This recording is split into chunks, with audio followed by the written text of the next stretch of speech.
بسم الله الرحمن الرحيم وصلى الله على نبيه الكريم سبحانك لا علم لنا إلا ما علمتنا إنك أنت العليم الحكيم. On va traiter dans cette partie les deux lois, la loi de nœud et la loi de maille.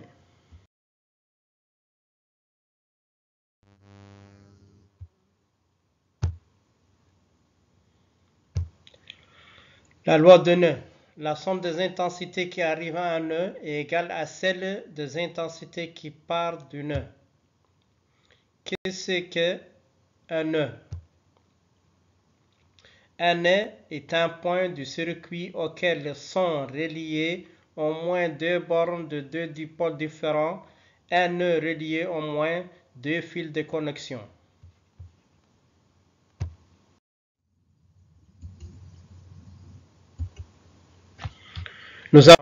Nous avons I1 qui représente l'intensité principale qui sera divisée en deux intensités de telle façon que I1 égale I2 plus I3.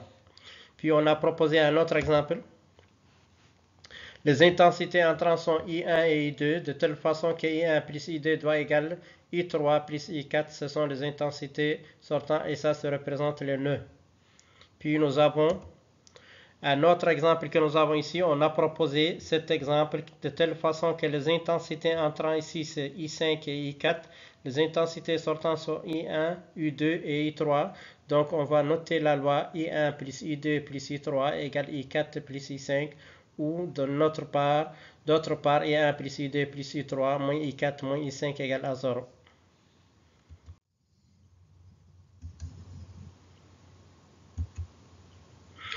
Nous avons un autre exemple. On a considéré ce circuit-là. Ça représente le générateur. Ici, nous avons l'intensité, le nœud A. C'est un nœud, là où nous avons intensité entrant et d'autres sortants. Ici, c'est le nœud B. Ici, c'est le nœud C, puis le nœud D. Donc, nous avons pour le nœud A, l'intensité principale, I1, sera divisée en deux intensités, I2 et I4. Pour le nœud B, l'intensité principale, c'est I2, qui sera divisée en deux intensités, I3 et I5. Pour le nœud C, nous avons un point de regroupement. Ça veut dire que les intensités entrant I5 et I3, l'intensité sortante, c'est I6. Pour le nœud D, nous avons le point D représente le regroupement de I4 et I6, ou bien le nœud D, les intensités entrant I4 et I6, l'intensité sortante I7. L'intensité sortante I7.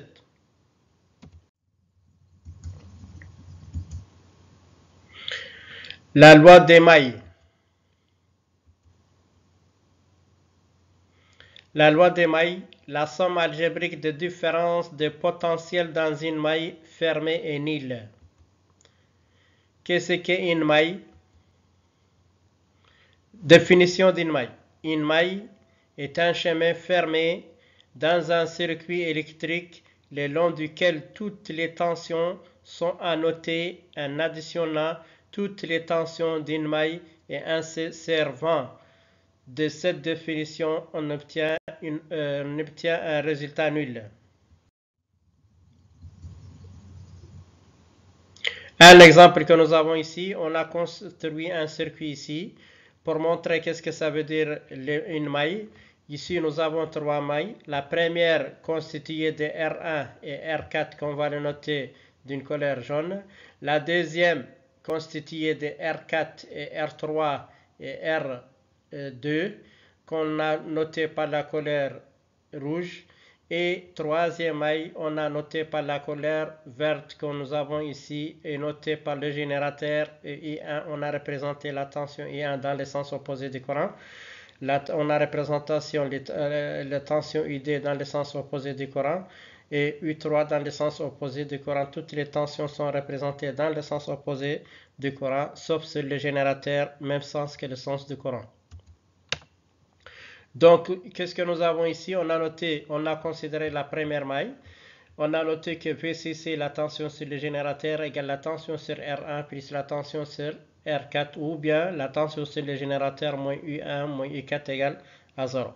La deuxième maille, on a considéré le générateur que nous avons VCC qui représente U1 plus U2 plus U3 ou bien VCC moins U1 moins U2 moins U3 égale à 0. Nous avons la troisième maille de couleur rouge. Si je considère un sens, donc ça représente le sens positif, on doit noter U4 moins U2 moins U3 égale à 0. Ce qu'il faut retenir.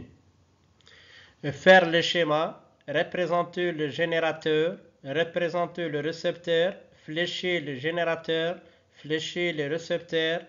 Ne pas oublier que pour représenter une tension sur un conducteur ohmique, on le représente par une flèche dans le sens opposé du courant. Pour représenter la tension sur le générateur, on le représente par une flèche dans le même sens que le sens du courant.